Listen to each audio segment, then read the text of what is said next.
सभी भाइयों तथा बहनों को जय भीम। सभी को मैत्रीपूर्ण जय भीम। नमो बुद्धाय।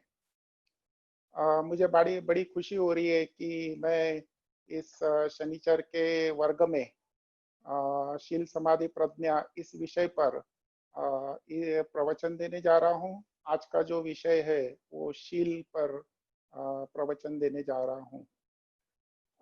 मैं सबसे पहले आभार व्यक्त करना चाहता हूँ ब्रह्मचारी आर्य कीर्ति का तथा श्री रत्न बौद्ध महासंघ दक्षिण पश्चिम केंद्र का मैं आभार व्यक्त करना चाहता हूँ कि उन्होंने मुझे एक सुनहरा मौका प्रदान किया कि मैं आपके साथ रूबरू हो सकूं और शील समाधि प्रज्ञा पर 3 प्रवचन के माध्यम से इस विषय को मैं विषय पर मैं प्रकाश डाल सकूं। शील समाधि प्रज्ञा यह महत्वपूर्ण विषय है। यूं कह सकते हैं कि बुद्ध धम्म में शील समाधि प्रज्ञा यह प्रमुख विषय है। अगर आप किसी भी प्रकार का अभ्यास करते हैं, जैसे कि आर्य अष्टांगिक मार्ग का अभ्यास करते हैं, जैसे कि आप अलग अलग विषयों का जब अगर आप अभ्यास करते हो, प्रतीत्य समुत्पाद का अभ्यास करते हैं, माइंड रिएक्टिव क्रिएटिव का अभ्यास करते हैं, तो आप अगर चिंतन करते हो तो सभी में शील समाधि प्रज्ञा यह विषय अंतर्भूत होता है। तो जब हम बुद्ध धम्म की शुरुआत करते हैं, जब हम बुद्ध धम्म के अभ्यास की शुरुआत करते हैं, तो सर्वप्रथम हम शील समाधि प्रज्ञा का अभ्यास करते हैं। और इस विषय पे बोलते वक्त मुझे काफी आनंद हो रहा है। भाइयों और बहनों, आप सभी लोगों को पता है कि आज भारत की स्थिति बड़ी ही विकट ऐसी स्थिति है। भारत आज कोरोना क्राइसिस की वजह से, लॉकडाउन की वजह से बड़े ही संकट में फंसा हुआ है। समाज में काफी लोग परेशान हैं, चिंतित है, भय में है। लोगों को पता नहीं है कि इस लॉकडाउन के पश्चात अभी पूरी तरह से लॉकडाउन पूरी तरह से हटा नहीं है। अभी भी कई जगह लॉकडाउन चल रहा है, कई जगह अभी भी पूरी तरह से लोग आइसोलेशन में हैं। कोरोना के मरीज हर दिन बढ़ रहे हैं, हर दिन बढ़ते जा रहे हैं। भाइयों और बहनों, इस कोरोना के क्राइसिस में, लॉकडाउन के वजह से सबसे ज्यादा सफर अगर कोई हुआ है तो वो दुर्बल घटक के लोग सफर हुए हैं। दुर्बल घटक लोग संकट में आए हैं।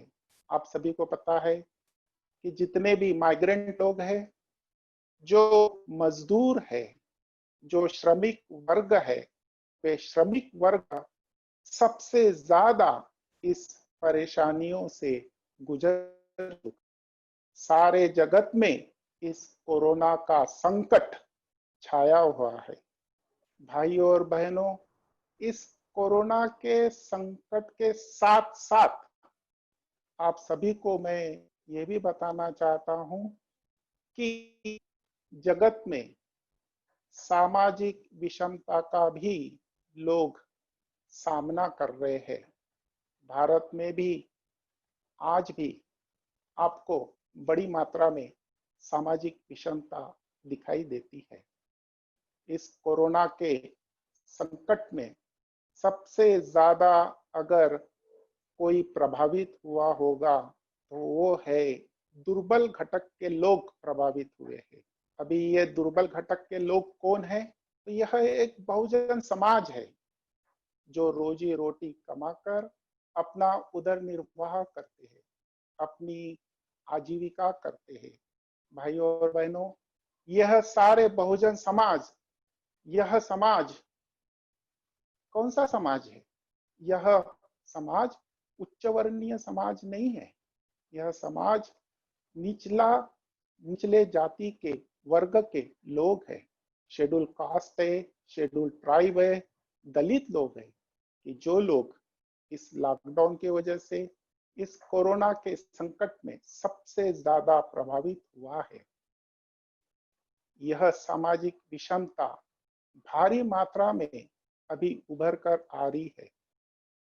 यह सामाजिक विषमता केवल भारत में ही नहीं है भाइयों और बहनों, यह सामाजिक विषमता सारे जगत में दिखाई दे रही है। हाल ही में आपने सुना होगा कि यह सामाजिक विषमता, भेदभाव, समाज में जो भेदभाव है, ये सारे जगत में, अमेरिका में काले गोरे का भेदभाव है। आपको मीडिया के द्वारा, न्यूज के द्वारा पता चला होगा कि काले गोरे के भेदभाव के वजह से जॉर्ज फ्लॉयड इसकी हत्या की गई अमेरिका में, और बड़ी मात्रा में ब्लैक लिव्स मैटर का आंदोलन उभर कर आया। अमेरिका में ब्लैक लिव्स मैटर का आंदोलन बड़ी मात्रा में चल रहा था, चल रहा है।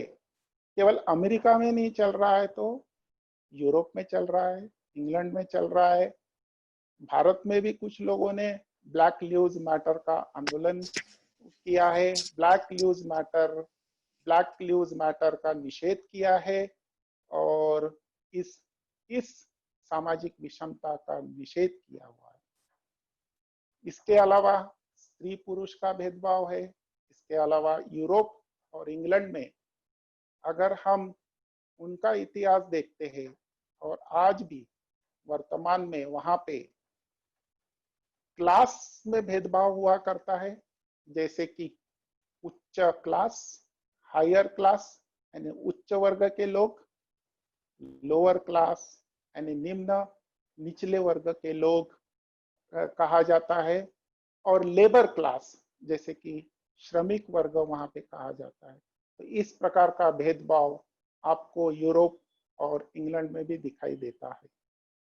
यह सामाजिक विषमता हमें काले गोरे, higher class, lower class, middle class भी कहा जाता है, श्रमिक वर्ग, स्त्री पुरुष, इस प्रकार का भेदभाव हमें इंग्लैंड में, यूरोप में और अमेरिका में दिखाई देता है। भाइयों और बहनों, भारत में सामाजिक विषमता का रूप इससे भी कई ज्यादा भयानक है। भारत में स्त्री पुरुष का तो भेदभाव है ही, साथ ही साथ भारत में आपको दिखाई देता है कि श्रीमंत लोग हैं, पैसे वाले लोग हैं, गरीब लोग हैं, गरीब से गरीब लोग हैं, करोड़ों जनता भूखी रहती है, भूख से मर जाते हैं। इस प्रकार का भी भेदभाव हमें भारत में दिखाई देता है। और यह सामाजिक विषमता की जड़ भयानक तरीके से अगर भारत में है तो वो है जाति व्यवस्था। भारत में जाति व्यवस्था में सारा समाज बटा हुआ है, सारा समाज टुकड़ों टुकड़ों में बट चुका है, और सामाजिक विषमता भयानक तरीके से यहाँ पे भारत में जाति जातियों में बट गई है। और आज आपको इस जाति व्यवस्था का प्रभाव न्यूज के माध्यम से दिखाई देता है। अभी फिलहाल में आपने एक न्यूज सुनी होगी, पुणे में विराज जगताप, इसका कत्ल किया गया है, इसकी हत्या की गई है क्योंकि वो निचले जाति का था। उसने ऊंची जाति के लड़की के साथ प्यार किया, ऊंचे जाति के लड़की के साथ उसका प्रेम हुआ। इसके कारण उस लड़की के परिवार वालों ने ये निचली जाति का है करके उसकी हत्या कर दी गई है। नागपुर में भी नागपुर के पास अरविंद बंसोड़े, इसकी भी हत्या वो निचली जाति का होने के कारण की गई है। भाइयों और बहनों, इस कोरोना के संकट के समय में इस जाति व्यवस्था अधिक प्रभावित होना, जाति के नाम पर अत्याचार होना, जाति के नाम पर बलात्कार होना, जाति के नाम पर हत्याएं होना, इसकी संख्या दिन ब दिन बढ़ रही है। यूं कह सकते कि भारत की सामाजिक विषमता की मुख्य जड़ यह जाति व्यवस्था है और इस जाति व्यवस्था के कारण ही इसका परिणाम, इस सामाजिक विषमता का परिणाम राजकीय स्तर पे भी होता है, आर्थिक स्तर पे भी होता है, शैक्षणिक स्तर पे भी इसका असर होता है।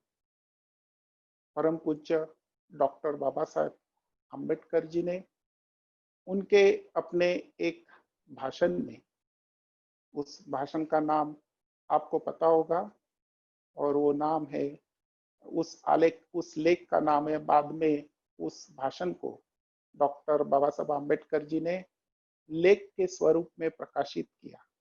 उस लेख का नाम है जाति भेद का उच्छेद। मराठी में उसे जाति भेद निर्मूलन भी कहा जाता है। तो जाति भेद का उच्छेद, उसमें बाबा साहब कहते हैं कि अगर समाज में विषमता रहेगी, समाज में असमानता रहेगी, तो वो सारी विषमता, असमानता, समाज में द्वेष रहेगा, समाज में लोभ रहेगा, तो उसका परिणाम आपको राजकीय विकास में भी दिखेगा, आर्थिक स्तर पे भी दिखेगा और शैक्षणिक स्तर पे भी दिखेगा।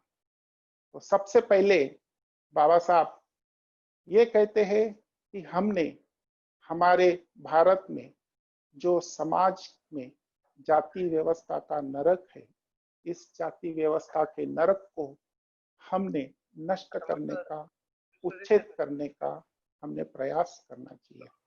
यूं कहा जाए तो उन्होंने समाज परिवर्तन के लिए हम लोगों ने आगे आना चाहिए, हम लोगों ने उसके लिए आगे आना चाहिए, उसके लिए हमने कार्य करना चाहिए, समाज परिवर्तन के लिए हमने अपने आप को समर्पित करना चाहिए। बाबा साहब की भी मुख्य लड़ाई यही थी, जाति भेद का इस भारत से उच्छेद करना, जाति भेद का इस भारत से निर्मूलन करना। भाइयों और बहनों, एक मनुष्य होने के नाते, एक मानव होने के नाते कौन चाहेगा कि इस प्रकार के समाज में, इस प्रकार के जाति व्यवस्था में कौन सुखी हो सकता है? इस जाति व्यवस्था के कारण आज भय का, चिंता का वातावरण निर्माण हो गया है। कौन चाहेगा कि मेरा बच्चा इस समाज में पले, इस समाज में जीवन जिए? भाई और बहनों, जब मैं देख रहा था कि माइग्रेंट्स लोग, जो मजदूर लोग हैं, अपने अपने गांव, अपने अपने राज्य में वापस जा रहे थे, कि किसी भी प्रकार की व्यवस्था की नहीं गई थी, उनकी किसी भी प्रकार का नियोजन किया गया नहीं था। वे पैदल ही अपने गांव, अपने राज्य में वापस जा रहे थे, भूखे प्यासे जा रहे थे। उनका परिवार, महिलाएं थी, बच्चे थे, बच्चे रो रहे थे। कभी कभी वे थक जाते थे, बैठ जाते थे, कहीं पे भी सोते थे। बारिश में, कड़ी धूप में वे अपने गांव की ओर, अपने घर की ओर जा रहे थे। उनकी ओर देखते हुए मुझे ऐसा दिखाई दे रहा था कि क्या ये लोग सही में भारत देश के नागरिक हैं? ऐसा दिखाई दे रहा था कि वे लोग भारत देश के नागरिक नहीं है। अगर वे नागरिक होते सही मायने में, तो भारत देश ने, भारत के लोगों ने उनकी सहायता की रहती, उनको मदद की रहती। इसी दौरान कुछ सामाजिक संस्थाएं आगे आई और कुछ सामाजिक संस्थाओं ने मिलकर इन लोगों को मदद करने की कोशिश की। उन लोगों को, जो लोग भूखे थे, उन्हें खाना देने का प्रयास किया गया। जो लोग पैसे थे, उनको बिस्लरी बॉटल प्रोवाइड की गई है। रेलवे स्टेशन पे कई सामाजिक संस्थाओं ने कार्य करने का काम किया हुआ है। लेकिन यह सामाजिक संस्थाएं जो कार्य कर रही थी, वो जो मदद कर रही थी, वो बहुत कम मात्रा में थी। इनकी संख्या बहुत बहुत बहुत बड़ी थी। करोड़ों लोग, करोड़ों लेबर, मजदूर वर्ग इस कोरोना के संकटग्रस्त में प्रभावित हुआ था। और ये सारे लोग बहुजन में आते हैं। वे सारे लोग निचले जाति से आते हैं और निचले जाति के होने के कारण ऐसा दिखाई देता है कि उनकी ओर किसी का भी ध्यान नहीं था। ऐसा दिखाई दे रहा था कि मानवता का क्रूर अंत हो रहा है। संवेदनशीलता खत्म हो गई है, ऐसा दिखाई दे रहा था। और यह परिणाम देखकर मुझे फिर से बाबा साहब की शब्द याद आ रहे हैं। अगर इस जाति व्यवस्था से, नरक से अगर हमें मुक्त होना है, तो फिर से हमें बाबा साहब के लेख, बाबा साहब के भाषण को पढ़ना चाहिए, उसका अभ्यास करना चाहिए। और उन्होंने जो भी हमें मार्गदर्शन किया है, उस मार्गदर्शन को हमारे जीवन में अमल में लाने की हमने कोशिश करनी चाहिए।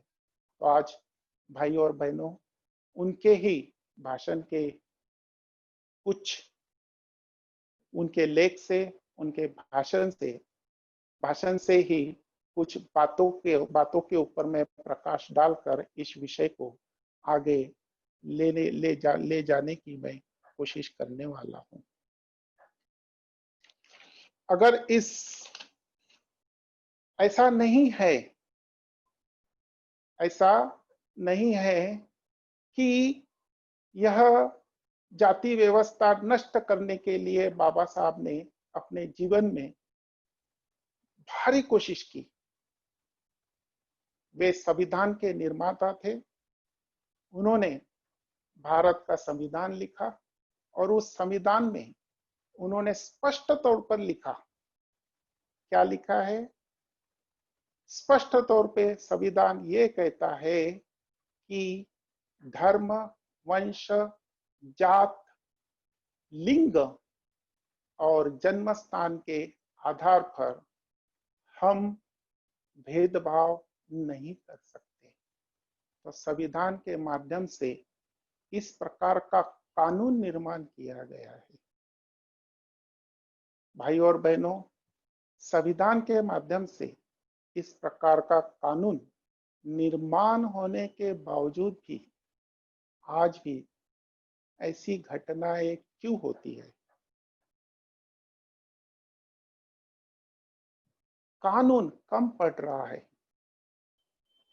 तो यह सामाजिक विषमता भारत से, यह जाति व्यवस्था भारत से हम कानून के माध्यम से नष्ट नहीं कर सकते। बाबा साहब कहते हैं जाति भेद निर्मूलन में कि यह जो सामाजिक विषमता है, यह जो जाति व्यवस्था है, यह जाति व्यवस्था यह मानसिक है। ये मन से निर्माण हुई जाति व्यवस्था है। और यह जाति व्यवस्था मानसिक स्तर पर कार्य करती है। अगर ये मन से अगर नहीं निकलती है, तो सही मायने में समाज में जाति विरहित समाज निर्माण नहीं हो सकता। बाबा साहब 1950 के लेख में कहते हैं, उस लेख का नाम है भगवान बुद्ध और उनके धम्म का भवितव्य। और उस आर्टिकल में बाबा साहब लिखते हैं, 1950 का आर्टिकल है, बहुत ही छोटा सा आर्टिकल है और वो आर्टिकल बहुत ही सुंदर ऐसा आर्टिकल है। इस आर्टिकल से माध्यम से, इस लेख के माध्यम से बाबा साहब भारत देश के समाज के लोगों को आगाह करते हैं कि इस समाज से अगर हमें जाति व्यवस्था नष्ट करनी है, यह सामाजिक विषय नष्ट करनी है, तो उन्होंने कुछ बातें वहां पर बताई हुई, कुछ निर्देशन वहां पे उन्होंने दिया। वे कहते हैं, समाज में एकता, समाज में सुव्यवस्था और समाज में सुख, शांति और सुव्यवस्था अगर आपको निर्माण करना है, तो हम समाज में सुव्यवस्था कानून के माध्यम से या नीतिमत्ता के माध्यम से निर्माण कर सकते हैं। समाज में परिवर्तन लाना है, समाज में सुव्यवस्था निर्माण करना है, समाज में एकता निर्माण करना है, या इस भारत देश में समानता प्रस्तुत करनी है, या भारत देश में एकता निर्माण करनी है, या इस भारत देश से अगर हमें सुव्यवस्था लाना है तो हमें कानून की माध्यम से या तो हम नीतिमत्ता के माध्यम से हम समाज में समानता प्रस्तापित कर सकते हैं, समाज में सुव्यवस्था ला सकते हैं। भाइयों और बहनों, बाबा साहब ने तो कार्य कर लिया है संविधान के माध्यम से। यह जो जाति व्यवस्था का भेदभाव है, जाति के आधार पे जो भेदभाव समाज में होता है, वे कानून के माध्यम से उन्होंने लागू किया है। लेकिन भगवान बाबा साहब आगे कहते हैं कि कानून यह कम लोगों के ऊपर नियंत्रण ला सकता है। कानून बहुसंख्य समाज के ऊपर नियंत्रण लाने के लिए सक्षम नहीं है। कानून अगर कोई चोरी करता है तो उस पर किस प्रकार से नियंत्रण लाना चाहिए, इस कानून के माध्यम से हम कर सकते हैं। लेकिन यह जाति व्यवस्था की मानसिकता पूरे समाज में फैली हुई है। समाज के हर स्तर पर यह मानसिकता हमें दिखाई देती है।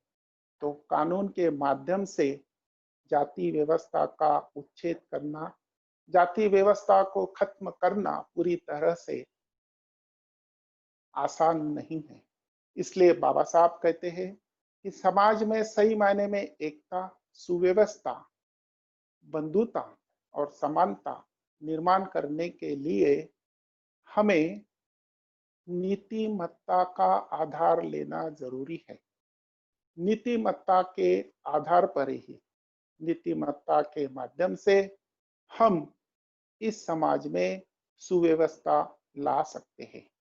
भाइयों और बहनों, यहाँ फिर वे कहते हैं आगे जाते हुए कि नीतिमत्ता यानी क्या है। नीतिमत्ता यानी शील। तो आज का विषय ही हमारा शील है। शील के आधार पर नए समाज का निर्माण करना, नीतिमत्ता के आधार पर नए समाज का निर्माण करना, जहां ऐसा समाज जो जाति व्यवस्था के खिलाफ रहेगा, जहां पे किसी भी प्रकार का भेदभाव जाति के आधार पर नहीं होगा, स्त्री पुरुष के आधार पर नहीं होगा, धर्म के आधार पर नहीं होगा। और ऐसे नए समाज की अगर हम निर्मित करते हैं, अगर हम ऐसा नया समाज अगर निर्माण करता है तो उससे प्रेरणा लेकर इंसान, मानव ये कैसे है, अनुकरणीय प्राणी है, और ऐसे नए समाज के लोगों को देखकर फिर समाज में परिवर्तन की लाट आ सकती है और लोग इस प्रकार से इस नए समाज को धीरे धीरे धीरे धीरे जोड़ते हैं। और नया समाज, जो ये नया समाज, यह भारत में और समाज में एकता प्रस्तावित कर सकता है, समाज में सुव्यवस्था निर्माण कर सकता है। यह बाबा साहब का सपना था और यह बाबा साहब करना, अपने जीवन में करना चाहते थे। और बाबा साहब ने इसकी तुलना, नए समाज के तुलना उन्होंने बुद्ध के संघ के साथ की है। बुद्ध का संघ उस वक्त एक नए समाज का सपना उन्होंने साकार किया था। बुद्ध के संघ में सभी जाति के लोग दीक्षित हुए थे, भिक्षु थे। वहां किसी भी प्रकार स्त्री पुरुष भेदभाव नहीं था, किसी भी प्रकार का, यू कहते हैं, जाति आधार पर भेदभाव नहीं था। ऐसा जाति व्यवस्था विरोध में, यू कह सकती, जाति भिन्न समाज, इस प्रकार का संघ बुद्ध ने निर्मित की थी। और वो बुद्ध का संघ एक प्रकार का आदर्श उदाहरण था, एक प्रकार का समाज के आगे एक नया समाज का नमूना। संघ के माध्यम से कई लोग प्रभावित हुए,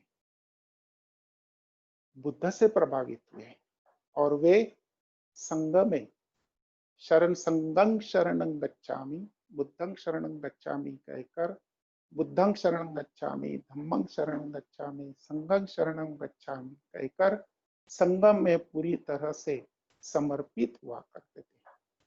वहां ऐसे संघ में, बुद्ध के संघ में निचले जाति के लोग समर्पित हुआ करते थे, ऊंची जाति वर्ण के लोग समर्पित हुआ करते थे, राजा लोग समर्पित हुआ करते थे, प्रजा समर्पित हुआ करती थी।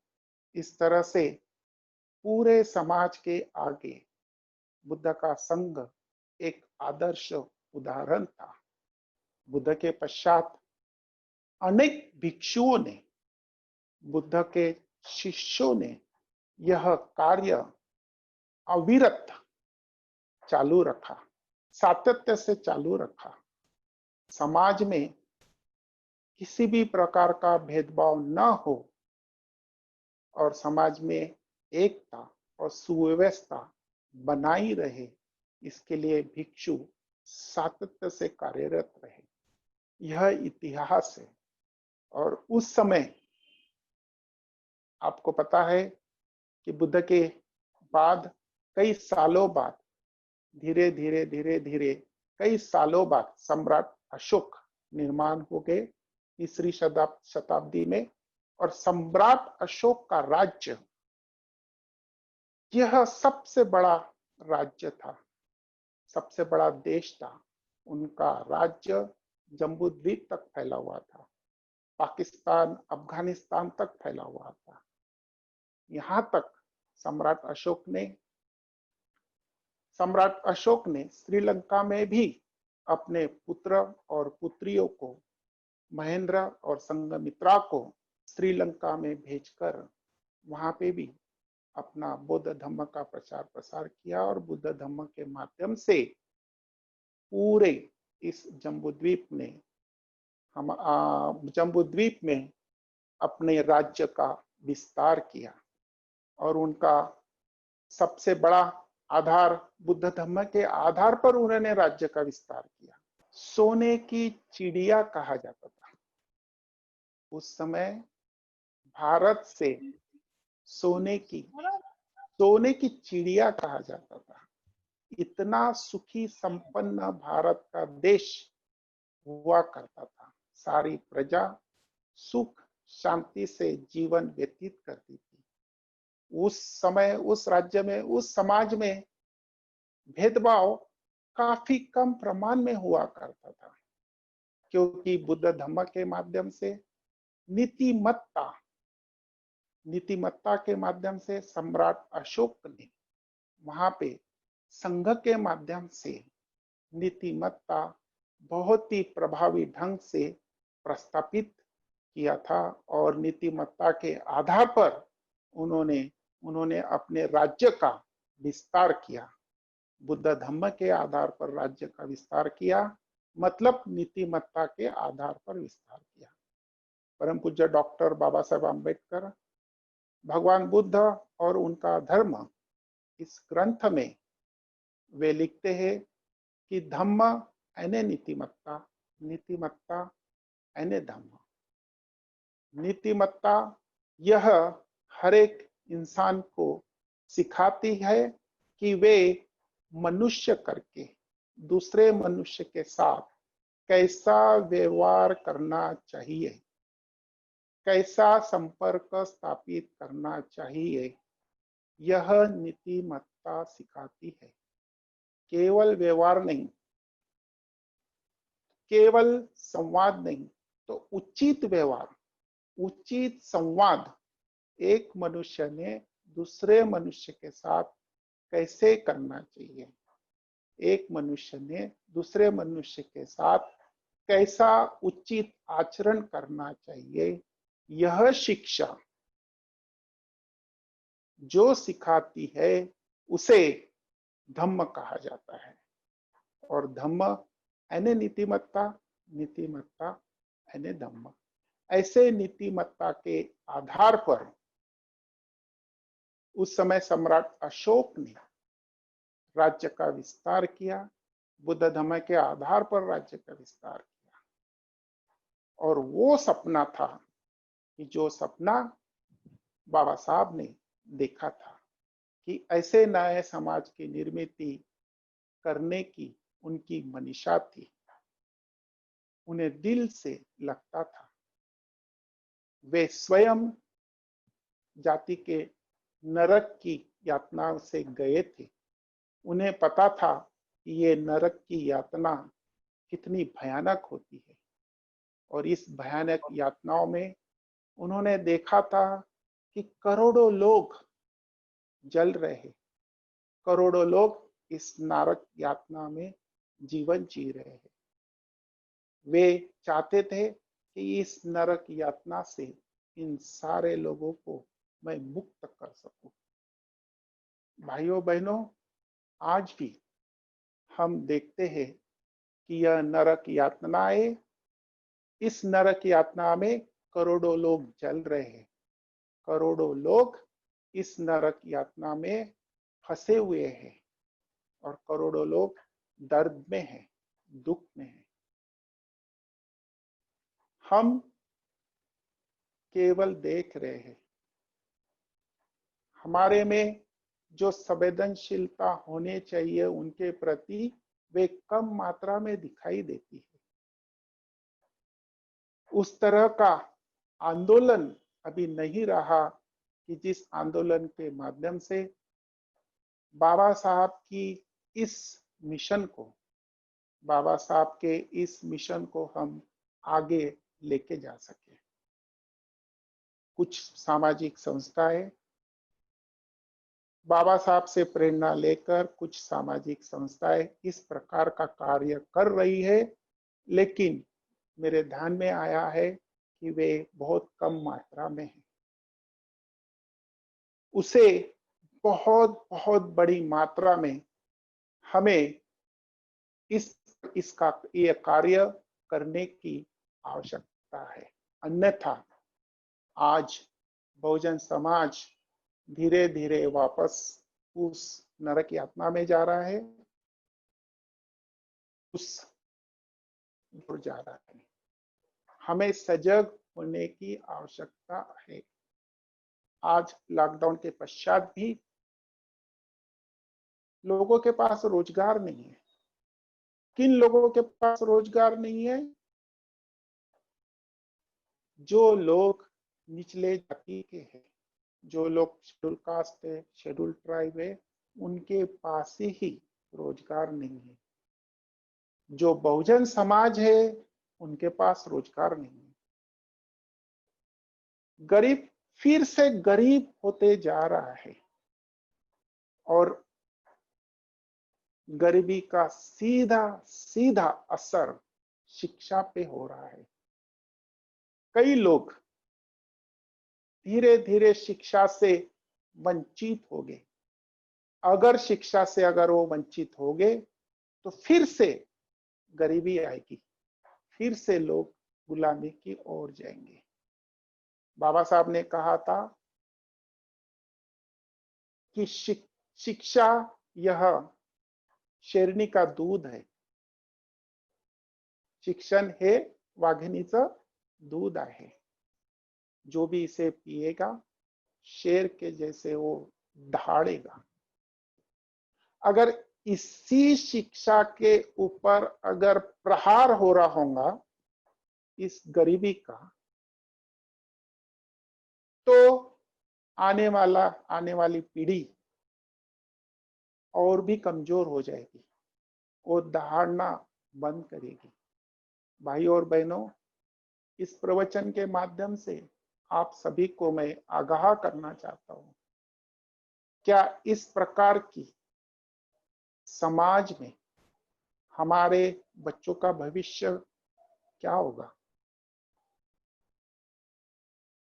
मुझे पता है कि हम सभी लोग हमारे बच्चों के भविष्य के बारे में ज्यादा सोचते हैं। मुझे नहीं लगता कि हमारे बच्चों का भविष्य बहुत ही उज्जवल और अच्छा रहने वाला है। और आने वाली पीढ़ी हमें कोसेगी और हमें हमारे बारे में सवाल खड़े करेगी कि हमारी पिछली पीढ़ी ने इस समाज व्यवस्था को बदलने के लिए, इस जाति व्यवस्था को नष्ट करने के लिए बहुत कम प्रयास किए गए और उसका नतीजा, अगर आप चाहते हैं कि आने वाली पीढ़ी आपको ना कोसे, आपको दोष ना दे, तो हमें जागरूक होने की आवश्यकता है और जागरूक होकर इसके खिलाफ खड़े रहने की आवश्यकता है। और भाई और बहनों, हम सोच सकते हैं कि यह जाति व्यवस्था हमें अगर यहाँ से नष्ट करनी है तो नए समाज का निर्माण करने की आवश्यकता है, जो नीतिमत्ता के आधार पर होगा। और यह नीतिमत्ता यानी सदाचार है, ऐसा आचरण जो एक मनुष्य को दूसरे मनुष्यों को जोड़ता है, ऐसा आचरण जो एक मनुष्य को दूसरे मनुष्यों को नजदीक लाता है। अगर इस प्रकार की आचरण पद्धति लोगों को जोड़ने का काम करने वाली आचरण पद्धति अगर हम समाज में निर्माण अगर नहीं करते हैं, तो समाज के टुकड़े टुकड़े टुकड़े होकर समाज नष्ट हो जाएगा, अराजकता निर्माण होगी। तो हमें इस प्रकार की नीतिमत्ता का, इस प्रकार के आचरण पद्धति का इस समाज में लाना है, उसे हमें प्रतिष्ठित करना है। यहाँ पे मैंने क्या कहा, एक मनुष्य को दूसरे मनुष्यों को जोड़ने का, लोगों को जोड़ने की आचरण पद्धति यानी नीतिमत्ता, और इस नीतिमत्ता के आधार पर नए समाज का निर्माण करना चाहिए। भाई और बहनों, यहाँ मैंने एक शब्द का इस्तेमाल किया है और वो शब्द कौन सा है? मनुष्य। मनुष्य दूसरे मनुष्य के संपर्क में आता है, दूसरे मनुष्य के साथ वो व्यवहार करता है और वो व्यवहार उचित व्यवहार होना चाहिए, इसे नीतिमत्ता कहते हैं। तो सबसे पहले हमें मनुष्य बनना जरूरी है। मैं मानव हूं, मैं एक इंसान हूं, इसकी जागृति होना जरूरी है। भाइयों बहनों, इस प्रकार की जागृति, इस प्रकार की चेतना हमारे समाज में नहीं है, इस भारत देश में नहीं है। हर कोई व्यक्ति अपने आप को कैसा देखता है? हर व्यक्ति अपने आप को कैसा देखता है? वो देखता है कि मैं हिंदू हूं, मैं मनुष्य से ज्यादा, मनुष्य से ज्यादा, इंसान से ज्यादा मैं हिंदू हूं, ऐसा देखता है। अगर वो ऐसा देखता है कि मैं हिंदू हूं, इस तरह से अगर वो अपने आप को देखता है, अपनी आइडेंटिटी हिंदू है, इस प्रकार की वो अभिव्यक्ति अगर करता है, तो हिंदू क्या करेगा? हिंदू के मन में क्या चलेगा? हिंदू की मानसिकता कैसी होगी? तो हिंदू की मानसिकता कैसी होने वाली है? वो मुसलमानों का द्वेष करेगा, मुस्लिम मुस्लिम लोगों की घृणा करेगा, मुस्लिमों को नष्ट करने के बारे में सोचेगा, मुस्लिम के प्रति मन में घृणा, मन में द्वेष उत्पन्न होगा। अगर वो अपने आप को उच्च वर्णीय समझता है, ब्राह्मण समझता है, अगर इस ब्राह्मण के मानसिकता में वो रहता है, या अपने आप को वो ब्राह्मण करके प्रदर्शित करता है, तो वो निचले जाति को, निचले स्तर के लोगों को, निचले जाति के लोगों को दबाने का प्रयास करेगा। देखिएगा, यह शूद्र है, यह अस्पृश्य है, यह अतिशूद्र है, ये वैश्य है, ये क्षत्रिय है, वे मेरे आगे नहीं जा सकते। भाइयों और बहनों, आपको एक और आगाह करना चाहता हूं कि हम अगर अपने आप को ऐसा देखते होंगे कि मैं निचले जाति का हूं, शेड्यूल कास्ट हूं, महार हूं, चांबार हूं, या आदिवासी हूं, इस प्रकार से अगर हम अपने आप को देखते हैं, हम अपने आप को मनुष्य करके अगर देखते नहीं है, तो हमारे मन में द्वेष उत्पन्न होगा उच्च वर्णियों के प्रति। उच्च वर्णियों के प्रति हमारे मन में घृणा उत्पन्न होगी। क्यों?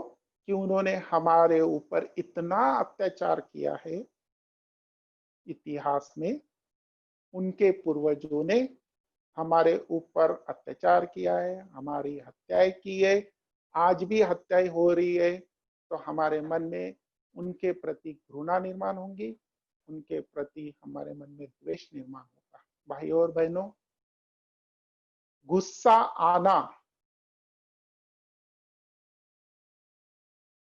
कोई भी हत्याएं होती है, किसी भी प्रकार का अत्याचार होता है, तो उसके बारे में मन में राग उत्पन्न होना, गुस्सा आना वाजिब है, लेकिन मन में द्वेष उत्पन्न होना नहीं चाहिए।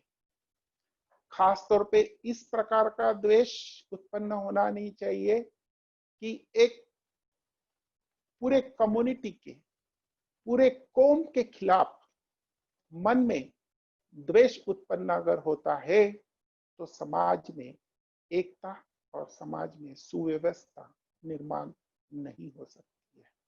हमने घटना का निषेध करना चाहिए, हमने घटना के विरोध में खड़ा रहना चाहिए, लेकिन किसी विशिष्ट समाज के खिलाफ, समाज के विरोध में हमने हमारे मन में द्वेष उत्पन्न होने नहीं देना चाहिए। लेकिन ये तभी हो सकता है कि जब हम अपने आप को हिंदू ना देखते हुए, मुसलमान ना देखते हुए, सिख ना देखते हुए, ना ही महार ना देखते हुए, चामार ना देखते हुए, मैं केवल एक मनुष्य हूं, मैं एक इंसान हूं। और जब मेरा जन्म होता है तो मनुष्य की केवल एक ही जाति होती है। जैविक शास्त्र के अनुसार, फिर से मैं बाबा साहब का जो भाषण है, जाति भेद का उच्छेद, वहां वे स्पष्ट रूप से लिखते हैं कि जैविक शास्त्र के अनुसार मनुष्य की केवल एक ही जाति होती है और वो है मनुष्य की जाति। और वो मनुष्य अपने जैसे ही प्रजोत्पादन करता है, संतति निर्माण करता है, और वो अपने जाति में इस प्रकार अपने जैसे ही संतान निर्माण करता है। और प्राणियों में भी अलग अलग प्रकार की जाति होती है, जैसे बाघ की जाति होती है, शेर की जाति होती है, बकरियां भेड़ बकरियों की जाति होती है। तो ऐसे अलग अलग प्राणियों की जाति होती है। वैसी एक मनुष्य की भी जात होती है। तो मनुष्य करके हमारी केवल एक ही जात है। तो हमने इस बात की ओर ध्यान देना चाहिए।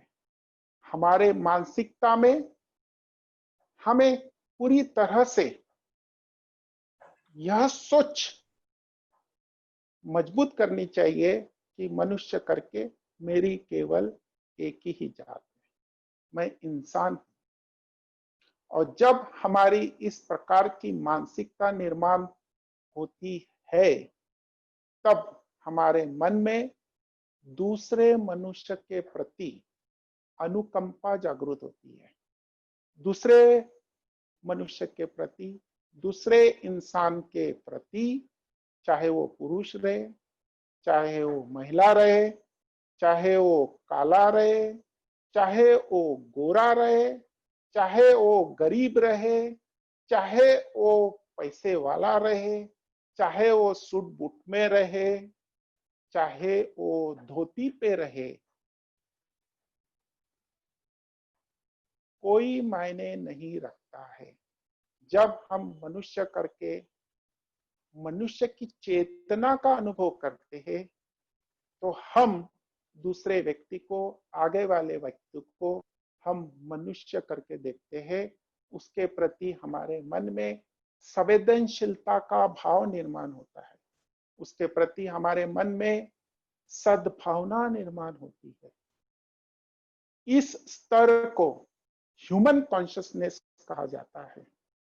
इस स्तर को मानव जागृति का स्तर कहा जाता है। इस स्तर को स्व जागृति का स्तर कहा जाता है। यहाँ पे मनुष्य जागरूक होता है और जागृति पूर्ण आचरण करने का काम करता है। जागृति पूर्ण स्वयं प्रयास करने का काम करता है कि वो दूसरे मनुष्य के साथ संवेदनशीलता से, सद्भावना के साथ मित्रता प्रस्थापित करने का प्रयास करता है। वो ये नहीं देखता कि ये व्यक्ति कौन से जाति का है, कौन से रंग का है, पैसे वाला है या गरीब है। तो इसे कहते हैं सेल्फ अवेयरनेस। और यह जागृति ही समाज में क्रांति ला सकती है। यह जागृति ही समाज में परिवर्तन ला सकती है। लेकिन इस प्रकार की जागृति हमारे समाज में दिखाई देती नहीं है। भाइयों बहनों, तो पूरा समाज कौन से जागृति में जी रहा है? वो जागृति नहीं है, वो अजागरूक है, जिसे हम प्राणी जानियो कहते हैं। कौन सी जानियो कहते हैं, कौन सा अवेयरनेस कहते हैं? एनिमल अवेयरनेस कहते हैं। एनिमल, प्राणी जानियो।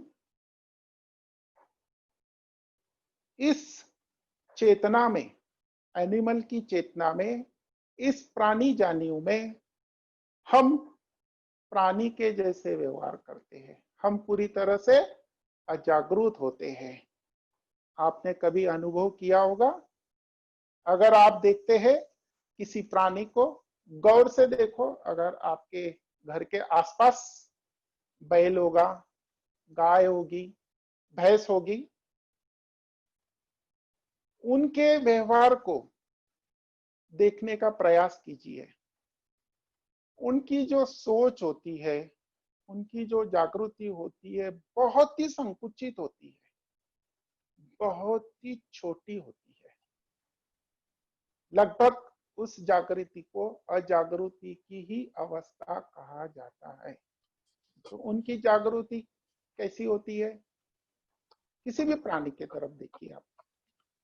मैं भी देखता हूं कभी कभी भैंस को, और फिर वो भैंस आपके तरफ देखती है, आप उसके तरफ देखते हैं।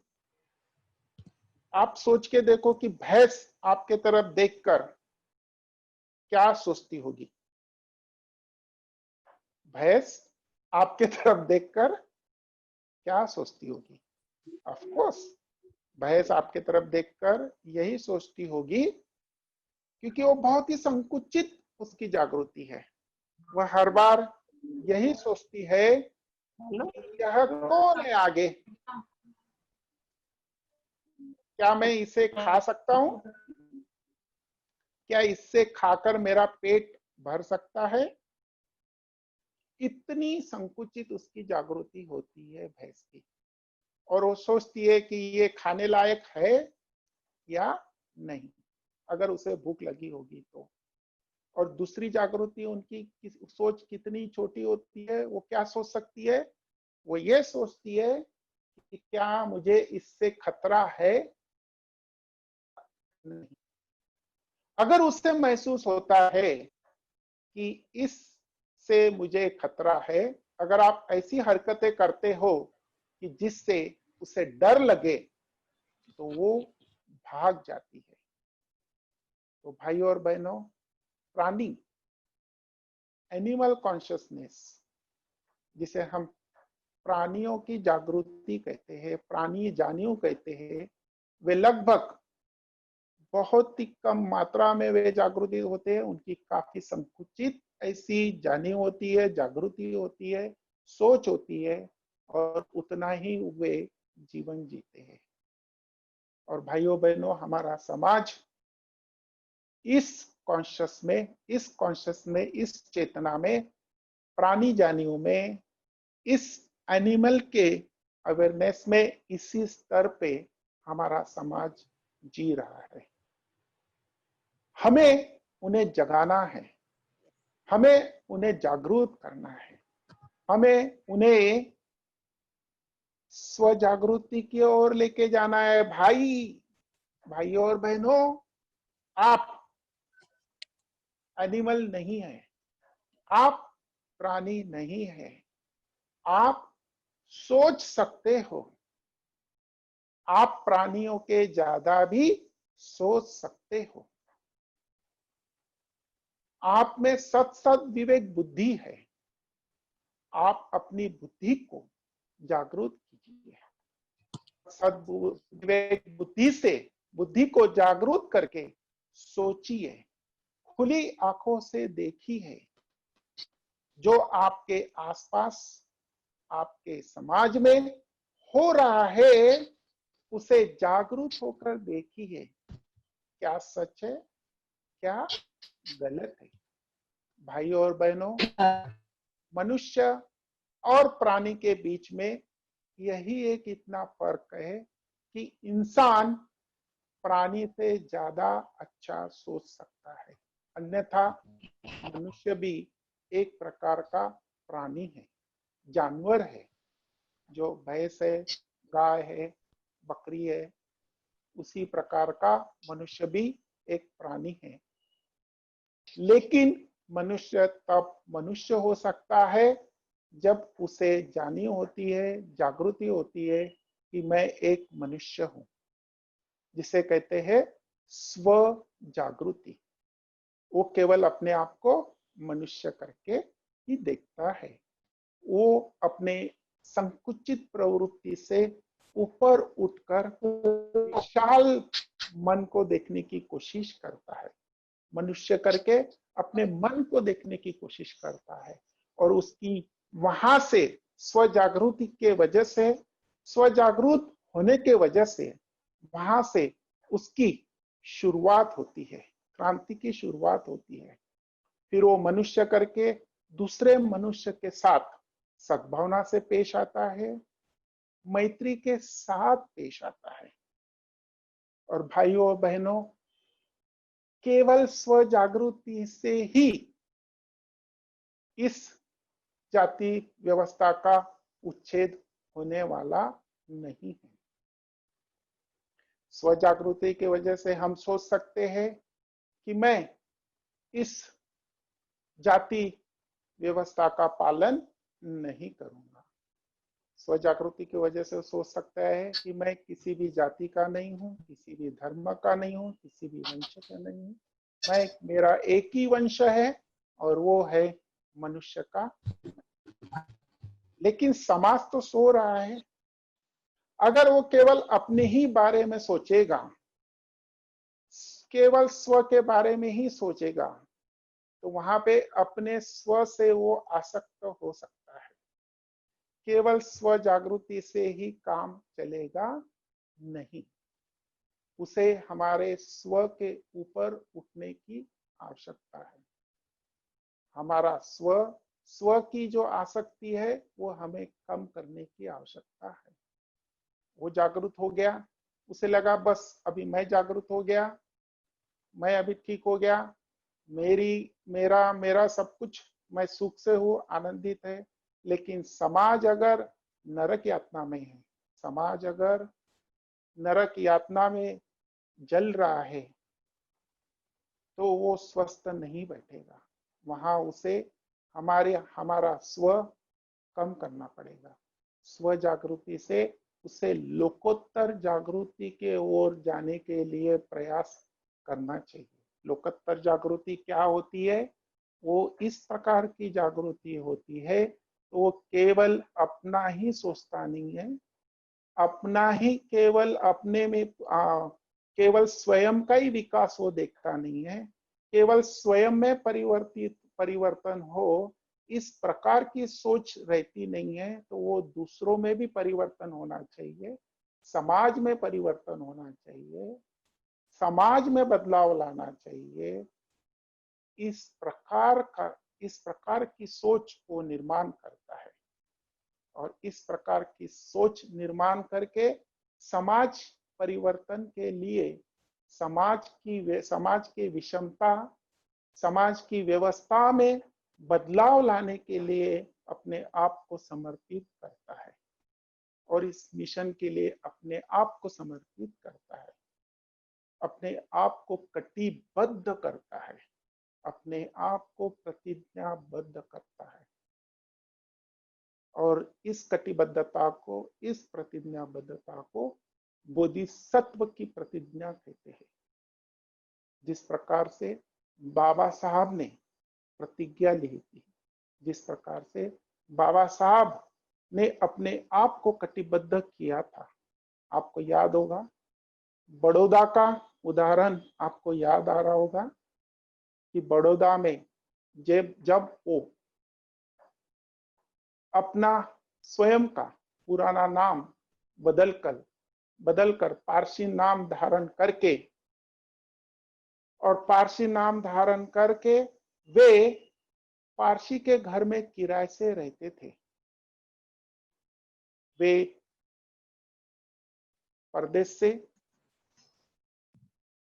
भारत आए थे, और शाहू महाराज की सेवा में शाहू महाराज जी ने उन्होंने बड़ौदा भेजा गया था कार्य करने के लिए, और वहां उन्होंने जाति व्यवस्था का जाति व्यवस्था के कारण उनको काफी अपमानित होना पड़ा।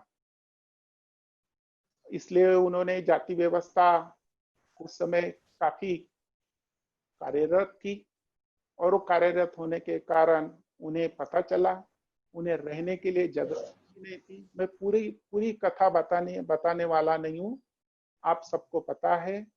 जहां तक कि यहाँ पे जितने भी लोग इस प्रवचन में आए हैं वो त्रिरत्न बौद्ध संघ से ताल्लुक रखते हैं, तो उन्हें यह कथा पता है। बाबा साहब को अपना नाम बदलना पड़ा, पारसी नाम धारण करके। उनको रहने के लिए घर नहीं मिल रहा था, तो वे अपने घर में पारसी के घर में। ये मुझे आवाज आ रही है, कृपया इस आवाज को बंद कीजिए कोई तो भी। सुशील, ये माइक को म्यूट करो, किसका माइक है? तो इस पारसी नाम धारण करके वो किराए से रहते हैं एक पारसी के घर में।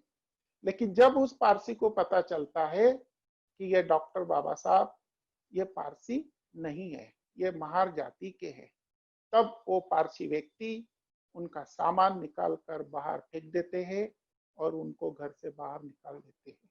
और वे एक पेड़ के नीचे बैठकर रोते हैं, बहुत रोते हैं।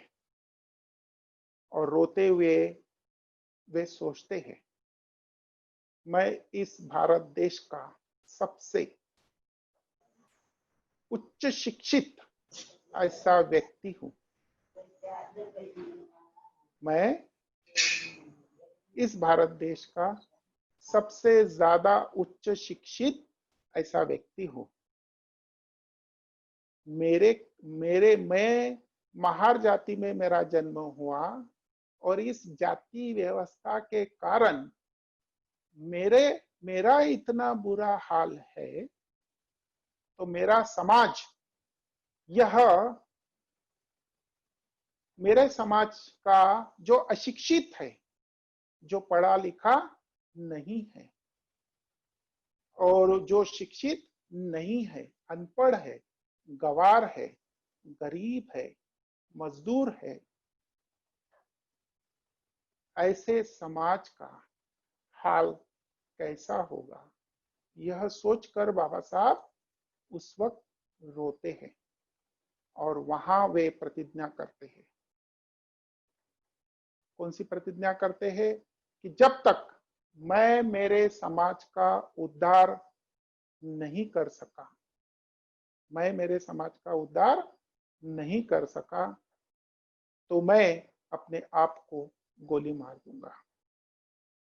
भाइयों और बहनों, बाबा साहब के हम अनुयायी हैं, बाबा साहब को हम पूछते हैं, तो बाबा साहब के अनुयायी होने के नाते हमने भी इस प्रकार की प्रतिज्ञाबद्धता, इस प्रकार की कटिबद्धता करने की आवश्यकता है।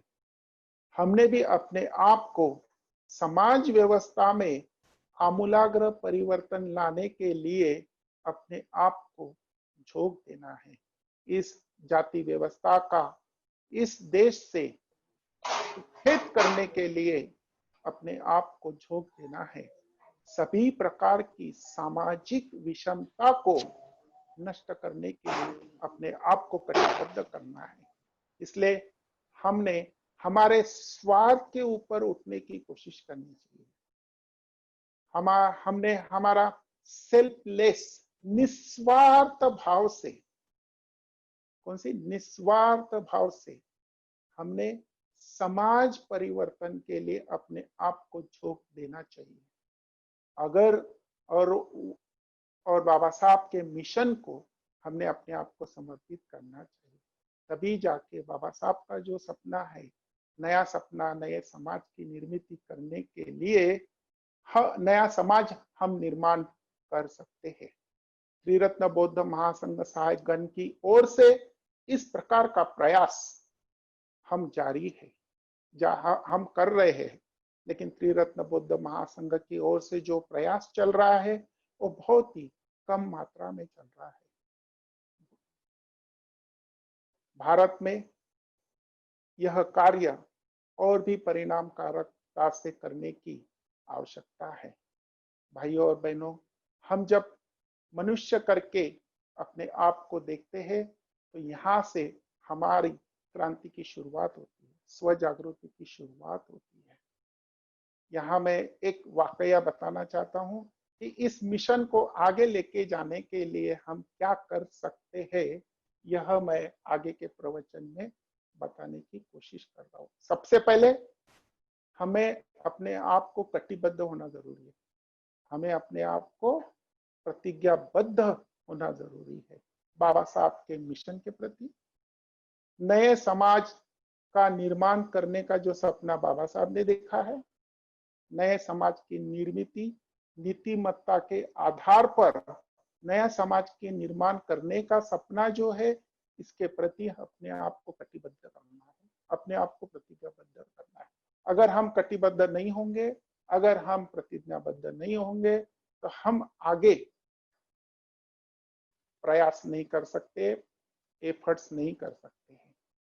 तो कटिबद्धता, प्रतिज्ञाबद्धता के बाद हम आगे देखने वाले हैं कि ये नया समाज हम किस तरह से निर्माण कर सकते हैं, कैसे निर्माण कर सकते हैं, कैसे जाति विरहित समाज निर्माण कर सकते हैं, कैसे हम जाति व्यवस्था का, जाति भेद का उच्चाटन कर सकते हैं। भाइयों और बहनों, यहाँ पे एक भगवान बुद्ध का वाकया याद आ रहा है, भगवान बुद्ध का एक उदाहरण याद आ रहा है। और वो उदाहरण ये है कि भगवान बुद्ध ने के ज्ञान प्राप्ति के बाद, भगवान बुद्ध के ज्ञान प्राप्ति के बाद भगवान बुद्ध ने बुद्धत्व की प्राप्ति की और वे बोधि वृक्ष के इर्द गिर्द संक्रमण कर रहे थे और बुद्धत्व के प्राप्ति का अनुभव ले रहे थे। और जैसे ही आप महाबोधि टेम्पल में जाते हो, महाबोधि विहार के आगे, बिल्कुल आगे एक बरगद का पेड़ है।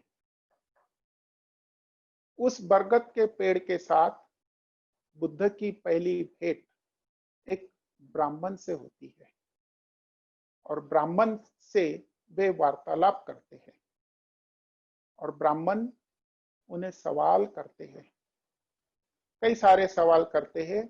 उसमें से ये एक सवाल होता है कि आप ब्राह्मण हैं क्या, और ब्राह्मण कौन हो सकता है। और तब भगवान बुद्ध उन्हें जवाब में कहते हैं कि ब्राह्मण जन्म से नहीं होता, ब्राह्मण यह कर्म से होता है। यह संवाद, यह क्रांति की शुरुआत थी। यह संवाद, यह संपर्क क्रांति की एक शुरुआत थी। जाति व्यवस्था के खिलाफ,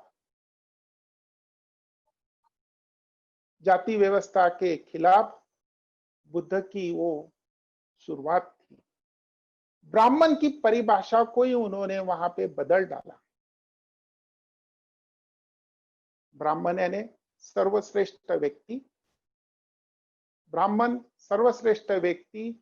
वो ब्राह्मण फैमिली में, ब्राह्मण परिवार में उन्होंने किसी ने जन्म लिया है, इसलिए वो व्यक्ति ब्राह्मण नहीं हो सकता, सर्वश्रेष्ठ नहीं हो सकता, पूजनीय नहीं हो सकता। ब्राह्मण सर्वश्रेष्ठ व्यक्ति, पूजनीय व्यक्ति, वो अपने कर्म से होता है, अपने आचरण से होता है। और यहाँ पे मैं कर्म का सिद्धांत आपको बताना चाहता हूं। कर्म, आचरण, यह शील से संबंधित है, नीतिमत्ता से संबंधित है। अगर हमारा जैसा कर्म होगा वैसे हम बनते जाते हैं। हमारा कर्म कर्म, आचरण पद्धतियां, कर्म, यह दो प्रकार के होते हैं। एक होता है अकुशल कर्म और एक होता है कुशल कर्म। भाइयों और बहनों, यहाँ पे मुझे धम्मपद की एक गाथा याद आ रही है, और वो गाथा है कि जो भी निर्माण होता है वो मन से संबंधित है, मन से निर्माण होता है। तो हमारी जो मानसिकता है, अगर हम हमारे मानसिकता में बदलाव अगर लाते हैं तो हमारे आचरण में बदलाव आएगा, हमारे व्यवहार में बदलाव आएगा। अगर हमारा मन अगर दूषित है तो हम दूषित मन से अगर हम कृति करते हैं तो वो अकुशल कृति होती है। तो धम्मपद की गाथा क्या कहती है, तो मैं वो आपको धम्मपद की गाथा में, धम्मपद की गाथा ये है, मनो यमक वग्ग में, यमक वग्ग में जो पहली गाथा है वो इस प्रकार की है। मनोपुपगमा धम्मा मनोसेट्टा मनोमया मनसाचे पदुत्थेन भासति वा करोति वा ततो नम दुखम मनेति चकंग व वहतो पदंग। इसका अर्थ क्या है? मन सभी प्रवृत्तियों का निर्माण करता है, मन ही प्रधान है, वे सभी मन से उत्पन्न होते हैं।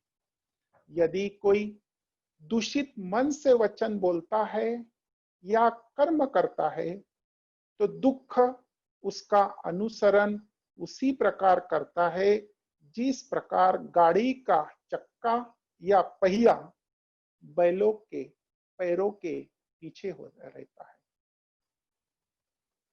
यहाँ पे महत्वपूर्ण यह है कि जो दूषित मन से कार्य करता है, कर्म करता है, ऐसा कर्म यानी अकुशल कर्म। अभी दूषित मन यानी कौन सा मन? कि ऐसा मन जो लोभ, द्वेष और मन से मोह से, लोभ, द्वेष और मोह, लोभ, द्वेष, मोह यानी अज्ञान, लोभ, द्वेष और अज्ञान से जो कर्म करता है, जो व्यवहार करता है, जो आचरण करता है, जो कृति करता है, ऐसे कर्म को अकुशल कर्म कहा जाता है। बाद में यमक वग्ग में ही दूसरी गाथा जो बताई गई है वो इस प्रकार की है। मनोपुपगमा धम्मा मनोसेट्टा मनोमया मनसाचे पसन्नेन भासति वा करोति वा ततो नाम सुखम सुखम निवेति छायाव अनपामिनी। इसका मतलब है कि मन सभी प्रवृत्तियों का निर्माण करता है, मन प्रधान है, मन से ही सभी उत्पन्न होता है। यदि कोई प्रसन्न, स्वच्छ, शुद्ध मन से वचन या कर्म करता है तो सुख उसका अनुसरण उसी प्रकार करता है जिस प्रकार से कभी ना साथ छोड़ने वाली उसकी छाया। मतलब हमारी जो परछाई होती है, जैसे हमारे साथ हर वक्त हर समय रहती है, तो जो व्यक्ति शुद्ध मन से कर्म करता है तो सुख उसके साथ सदा रहता है। तो इस दोनों गाथाओं का अर्थ मैं स्पष्ट करके आज का शील का जो विषय है समाप्ति की ओर जाने वाला हूं। तो अशुद्ध मन यानी लोभ, द्वेष और मन से जो भी हम कर्म करते हैं वो अकुशल कर्म होता है, और अकुशल कर्म मनुष्य को, समाज को, इस देश को दुख की ओर, नरक यातना की ओर लेके जाता है। अगर हम शुद्ध मन से, स्वच्छ मन से कुशल कर्म करते हैं, तो ऐसा कुशल कर्म मनुष्य को, समाज को, इस देश को सुख की ओर, शांति की ओर, सामाजिक एकता के ओर, सामाजिक समानता के ओर और सामाजिक विषमता को नष्ट करता है। तो लोभ, द्वेष और मन क्या है? यह मानसिक प्रवृत्तियां है, मूल प्रवृत्तियां है जो बुद्ध निर्देशित करते हैं कि उसे हमें खत्म करना है, मन से नष्ट करना है। तो सबसे पहले है लोभ। लोभ का जो उदाहरण है बहुत ही अच्छा है। लोभ को किस तरह से देखा जा सकता है कि लोभ का प्रतीक मुर्गा है। मुर्गा कैसे होता है? अगर आप मुर्गे की ओर अगर आप देखते हो, लोभ, द्वेष और मोह को बहुत अच्छी तरह से विश्लेषण बौद्ध धर्म में किया है। और यह विश्लेषण प्राणियों के प्रतीक को दिखाते हुए लोभ का विश्लेषण किया है। द्वेष का सांप यह द्वेष का प्रतीक है, और मोह, अज्ञान, यह सुअर उसका प्रतीक है। तो मुर्गा कैसे दिखता है? आपने देखा होगा कि मुर्गा केवल दाने टिपते रहता है। ये दाने खाएगा, वो दाने खाएगा, यहाँ के भी दाने खाएगा, वहां के भी दाने खाएगा, उधर के भी दाने खाएगा, वहां के भी दाने खाएगा। उसका पेट भी अगर भरा होगा, मुर्गे की भूख भी अगर खत्म हो गई होंगी, तभी भी वो दाने टिपते रहता है, वो खाते रहता है। यहाँ पे भी खाएगा, वहां पे भी खाएगा, वहां पे खाएगा और जमा करता है। उसके गले में आप देखेंगे कि वो सारी चीजें जमा करने की कोशिश करता है। वो जमा होता है और जमा करते रहता है। जितना मिलेगा उतना ये जमा करने की प्रवृत्ति, जिसे लोभ कहा जाता है। तो भाइयों और बहनों, इस लोभ प्रवृत्ति के ऊपर हमें कार्य करना चाहिए और इस अकुशल कर्म को कम करने की हमने कोशिश करनी चाहिए। लोभ के बाद आता है द्वेष। द्वेष का जो प्रतीक है वो है सांप। आपने देखा है कि जैसे ही हमारे लोभ के आड़ अगर कोई आता है, हमारे लोभ के आड़ अगर कोई आता है, हमारे लोभ के बीच में अगर कोई आता है, तो उसके प्रति तुरंत ही हमारे मन में द्वेष निर्माण होता है।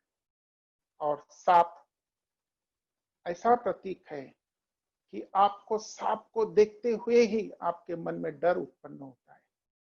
अगर आप उसको स्पर्श करते हैं, तुरंत ही वो आपको डंक कर देता है, आपको काट लेता है। भाई और बहनों, अगर आपके लोभ के बीच में कोई आता है या थोड़ा सा भी स्पर्श करता है, तो आप उससे द्वेष के कारण डंक देते हैं, उसको तकलीफ देते हैं और उसके खिलाफ जाते हैं, उससे लड़ते हैं और उसके खिलाफ जाकर उससे लड़ाई झगड़ा करते हैं, मारपीट करते हैं।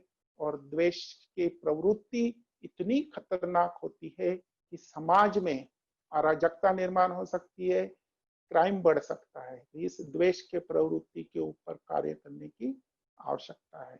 और चौथी जो है अज्ञान, मोह। इस प्रकार का अज्ञान है कि यह अज्ञान को नष्ट करने की आवश्यकता है। अज्ञान यानी समझ नहीं, किसी भी प्रकार की समझ नहीं, यह एक अजागरूक अवस्था है। ये ऐसी अजागरूक अवस्था है जिसका प्रतीक सुअर है। सुअर जब चलता है तो कैसे चलता है? उसका मुंह बिल्कुल ऐसा होता है, आगे की तरफ, और आगे की तरफ उसकी आंखें बहुत छोटी छोटी होती है। और सुअर का जो मुंह होता है वो आगे की तरह होता है और उसकी नाक बड़ी बड़ी होती है और वो क्या सूंघता है, उसको खाने के लिए क्या चाहिए, यही वो सूंघता है, उसका अन्न। तो उसकी उतनी ही संकुचित प्रवृत्ति होती है, उतनी ही उसकी संकुचित प्रवृत्ति होती है, जिसे अज्ञान कहा जाता है, मूर्ख कहा जाता है। और ऐसे अज्ञान में और ऐसी मूर्खता में इस समाज में लोग जीवन जीते हैं। इसलिए जाति व्यवस्था निर्माण निर्माण है, जाति व्यवस्था यहाँ से खत्म हुई नहीं है। लोग सोचते नहीं है, सोचना यहाँ पे बंद हो जाता है अगर अज्ञान हमारे में बहुत ज्यादा प्रमाण में अगर रहता है तो। लोभ द्वेष चरित, लोभ चरित, द्वेष चरित और मोह चरित कर्म यानी अकुशल कर्म, अगर हम अलोभ, अद्वेष, अमोह यानी लोभ के खिलाफ यानी दान का आचरण करना, द्वेष के खिलाफ अगर हम मैत्री का आचरण करते हैं, अज्ञान के खिलाफ अगर हम प्रज्ञा निर्माण करते हैं, तो दान, मैत्री और प्रज्ञा से अगर हम आचरण करते हैं तो ऐसा कर्म, अगर हम कर्म करते हैं तो ऐसा कर्म यानी कुशल कर्म, अगर हम इस प्रकार का कुशल कर्म करते हैं तो हमारे में हम सुखी होंगे, हम शांति, हमारे में शांति निर्माण होगी, समाज में एकता, समाज भी सुखी होगा, शांति होगी, समाज में सामंजस्य निर्माण होगा, समाज में समानता प्रस्थापित होगी, देश में समानता निर्माण होगी, देश में एकता प्रस्थापित होगी। भाइयों और बहनों, दान का आचरण और मैत्री का आचरण और प्रज्ञा विकसित करना, तो प्रज्ञा कैसी विकसित की जाती है, मैत्री कैसे विकसित करना चाहिए, इसके ऊपर मैं प्रवचन अगले शनिचर को देने जा रहा हूं। जब मैं समाधि के ऊपर प्रवचन दूंगा तो वहां वो ध्यान साधना होगी। ध्यान साधना, जिस ध्यान साधना के माध्यम से हम अपना जागृति का सराव बढ़ा सकते, स्मृति का सराव बढ़ा सकते हैं। ऐसी ध्यान साधना है कि जिस ध्यान साधना के वजह से हम हमारे मन में और समाज में मैत्री का विकास कर सकते हैं।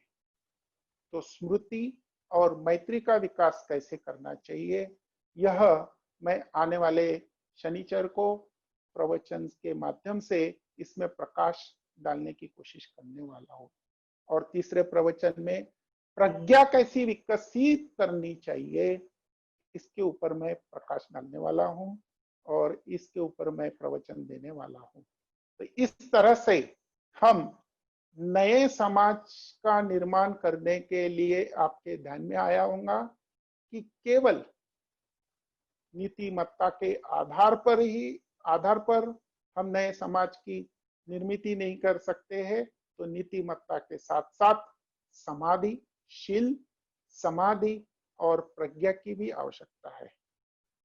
तो समाधि क्या है और प्रज्ञा का क्या है, हम आने वाले शनिचर को और उसके आने वाले शनिचर को समाधि और प्रज्ञा को भी हम लोग जानने की कोशिश करेंगे, समझने की कोशिश करेंगे, सीखने की कोशिश करेंगे और उसको समझने और सीखने के बाद उसे हम अमल में लाने की कोशिश करेंगे। भाइयों और बहनों, आज के इस प्रवचन की श्रृंखला के पहले पुष्प में आप सभी लोग इस ऑनलाइन में जुड़े और मेरा लंबा प्रवचन आपने सुना, इसके लिए मैं आपका बहुत बहुत आभार व्यक्त करता हूँ। फिर से मैं त्रिरत्न बौद्ध महासंघ दक्षिण पश्चिम केंद्र का आभार व्यक्त करता हूँ, धर्मचारी आर्य कीर्ति का आभार व्यक्त करता हूँ कि मुझे यह सुनहरा मौका प्रदान किया और आपने सभी ने मेरा प्रवचन शांति से सुना, इसके लिए मैं आपका सभी का आभार और धन्यवाद। जय भीम।